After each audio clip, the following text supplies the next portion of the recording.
வணக்கம் நண்பர்களே. முக்கியமான டாபிக். சிவகார்த்திகேயன் பராசக்தி அப்படிங்கிற ஒரு படம் நடிச்சிருக்காரு. அந்த படத்துடைய ட்ரெய்லர் வெளிவந்திருக்கு. ஜனவரி 10 படம் ரிலீஸ் ஆகுது. 1964 நடந்த ஹிந்தி எதிர்ப்பு போராட்டத்தை மையமாக வைத்து அந்த படத்தை எடுத்திருக்காங்க. படத்தை யார் இயக்கி இருக்கிறது? சுதா கொங்கரா. யார் இவங்க? சூரரை போற்று அப்படின்னு சொல்லிட்டு ஒரு காவியம் எடுத்தாங்களே. ஆக்சுவலாக இந்த சூரரை போற்று அப்படிங்கிற படம் கேப்டன் கோபிநாத் அவர்களுடைய வாழ்க்கையை மையமாக வைத்து எடுக்கப்பட்ட படம். கேப்டன் கோபிநாத் பிராமணர். ஆனால் அவருடைய வாழ்க்கை வரலாறை மையமாக வைத்து சூரரை போற்று அப்படிங்கிற ஒரு படம் எடுத்து அந்த படத்தில் பெரியாரிஸ்ட ஹீரோவாகவும் பிராமணரை வில்லனாகவும் காட்சிப்படுத்தியிருப்பாங்க சுதா கொங்கரா. அவங்க தான் இந்த பராசக்தி அப்படிங்கிற படத்தையும் எடுத்திருக்காங்க.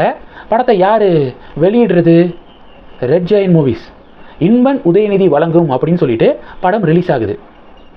சிவகார்த்திகேயன் தீ பரவட்டும் அப்படின்னு சொல்லிட்டு ஃபயர்லாம் விட்டுருக்காரு. ஆக்சுவலாக இப்போ திமுகவுடைய கூட்டணி கட்சிகள்லாம் என்ன தெரியுமா சொல்கிறாங்க? இந்த ட்ரெய்லர் வெளியான பிறகு சங்கிங்கெல்லாம் கதறாங்க. படம் ரிலீஸ் ஆனதுக்கப்புறம் சங்கிகளுடைய கதறல் இன்னும் அதிகமாக இருக்கும் அப்படின்னு சொல்லிட்டு பதிவுகள் போடுறாங்க.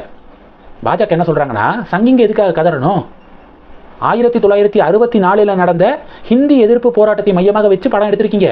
1964 மத்தியிலையும் காங்கிரஸ் ஆட்சி, மாநிலத்திலையும் காங்கிரஸ் ஆட்சி. காங்கிரஸ் தான் ஹிந்தியை திணிச்சிச்சு 1964. அப்போது காங்கிரஸுடைய ஹிந்தி திணிப்பை எதிர்த்து தான் ஹிந்தி எதிர்ப்பு போராட்டம் நடந்துச்சு. அதை தானே காட்சிப்படுத்தியிருக்கீங்க. இன்னும் சொல்லப்போனால் திமுகவோடு கூட்டணியில் இருக்கக்கூடிய காங்கிரஸுக்கு எதிராக படம் இது அப்படின்னு சொல்லிட்டு பாஜக பதிலடி கொடுக்குறாங்க. பதிலடி நம்பர் 1. இந்த ட்ரெய்லரில் அதர்வா ஒரு கேள்வி கேட்குறாரு. டெல்லி மட்டும்தான் இந்தியாவா அப்படின்னு சொல்லிட்டு கேள்வி கேட்குறாரு. திமுகவினர்கள்லாம் ஃபயர் விடுறாங்க. இந்த கேள்வியை இப்போ வரைக்கும் நம்ம ஸ்டாலின் எழுப்பிக்கு இருக்காரு. டெல்லி மட்டும்தான் இந்தியாவா அப்படின்னு சொல்லிட்டு கேள்வி கேட்குறாரு அப்படின்னு ஃபயர் விடுறாங்க. பாஜக அடுத்த செகண்ட் என்ன தெரியுமா கேட்குறாங்க? அப்போ நாங்களும் கேட்குறோம், சென்னை மட்டும்தான் தமிழ்நாடா? எல்லா ப்ராஜெக்ட்ஸும் பெரிய பெரிய திட்டங்கள் எல்லாம் சென்னையை சுற்றி இருக்கக்கூடிய பகுதிகளுக்கு மட்டும்தான் வந்துட்டு இருக்கு. தென் தமிழகத்துக்கெல்லாம் எந்த வளர்ச்சி திட்டங்களும் அவ்வளோவா இல்லை. நீங்கள் கேட்குறீங்களே டெல்லி மட்டும்தான் இந்தியாவான்னு கேட்குறீங்களே, அதே கேள்வியை தான் நாங்களும் கேட்குறோம், சென்னை மட்டும்தான் தமிழ்நாடா அப்படின்னு பாஜக 2வது பதிலடி கொடுக்குறாங்க. இது 2. அடுத்து இந்த ட்ரெய்லரில் இன்னொரு வசனம் வருது. நாங்கள் ஹிந்தி திணிப்புக்கு மட்டும்தான் எதிரானவங்க, ஹிந்தி மொழிக்கோ ஹிந்திக்காரங்களுக்கோ நாங்கள் எதிரானவர்கள் அல்ல அப்படின்னு சொல்லிட்டு ஒரு வசனம் வருது. முதல்ல இப்பையும் இதே வசனத்தை திமுக கூட்டணி கட்சிகள் பேசிக்கிட்டு இருக்காங்க.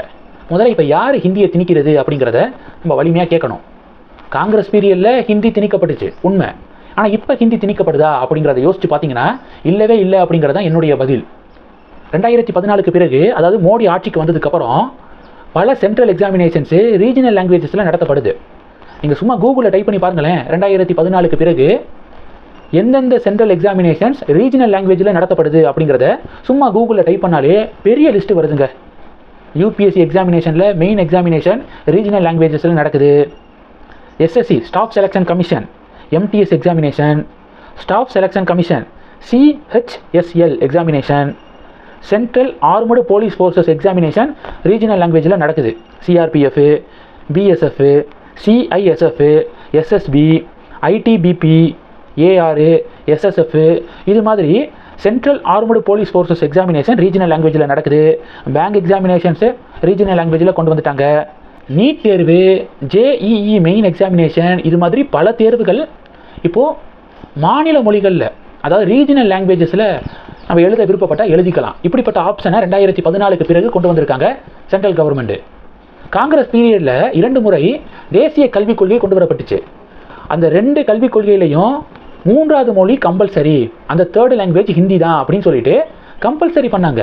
ஆனால் மோடி கவர்மெண்ட்டு தேசிய கல்விக் கொள்கையை கொண்டு வரும்போது 3வது லாங்குவேஜ் கம்பல்சரி தான், அந்த 3rd லாங்குவேஜ் ஹிந்தி தான் அப்படிங்கிறது இல்லை.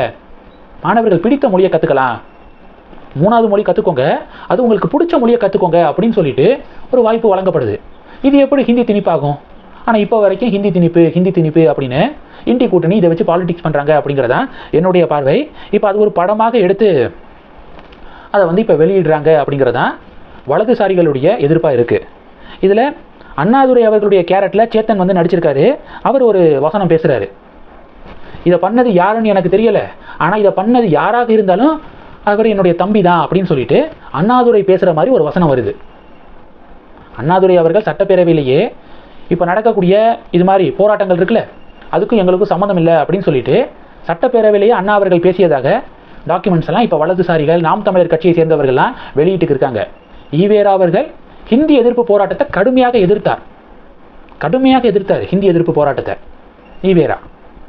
இதுதான் நடந்தது. ஆனால் ஹிந்தி எதிர்ப்பு போராட்டத்துக்கு திமுக அவங்களுடைய ஸ்டிக்கரை ஒட்டி எங்கனால தான் ஹிந்தி எதிர்ப்பு போராட்டமே நடந்துச்சு அப்படின்னு இப்போ வரைக்கும் லாஸ்ட் 60 வருடங்களாக அவங்க வந்து லேபிள் ஒட்டி ஆட்சி அதிகாரத்தில் வந்து உட்காந்துட்டாங்க. இதுதான் ஆக்சுவலாக நடந்தது அப்படின்னு சொல்லிட்டு பாஜக சொல்ல இப்போ இந்த பராசக்தி படத்துடைய ட்ரெய்லர் பெரிய பஞ்சாயத்தை ஏற்படுத்தியிருக்கு. ஹோம் மினிஸ்டர் அமித்ஷா அவர்கள் வந்த அதே நேரத்தில் தான் பராசக்தி படத்துடைய ட்ரெய்லரும் ரிலீஸ் பண்ணியிருக்காங்க. ஹோம் மினிஸ்டர் நேற்று மீட்டிங்லேயே தமிழுக்காக சென்ட்ரல் கவர்மெண்ட் என்னென்ன விஷயங்கள் பண்ணியிருக்கு அப்படின்னு சொல்லிட்டு ஒரு பெரிய பட்டியலே போட்டிருக்காரு. நான் சொன்னேன்ல, சென்ட்ரல் எக்ஸாமினேஷன்ஸ் 2014க்கு பிறகு ரீஜனல் லாங்குவேஜஸில் எந்தெந்த எக்ஸாமினேஷன் நடக்குது அப்படின்னு ஒரு பட்டியல் கொடுத்தேன்ல. இந்த பட்டியலை ஹோம் மினிஸ்டர் அமித்ஷா நேற்று பொதுக்கூட்டத்தில் பேசியிருக்காரு. திருக்குறள் 13 மொழிகளில் மொழிபெயர்க்கப்பட்டிருக்கு ஆஃப்டர் 2014 அப்படின்னு இது மாதிரி ஒன்னொன்னையும் பட்டியலிட்டிருக்காரு ஹோம் மினிஸ்டர் அமித்ஷா. ஸோ இதுவும் கவனம் பெறுது. இந்த டாப்பிக்கை பற்றி உங்களுடைய பார்வைகளை மறக்காமல் கமெண்ட் பண்ணுங்கள். தொடர்ந்து கனெக்டில் இருங்க. அடுத்தடுத்து நிறையா பதிவுகளை பார்க்க போகிறோம். நன்றி. ஜெய் ஹிந்த்.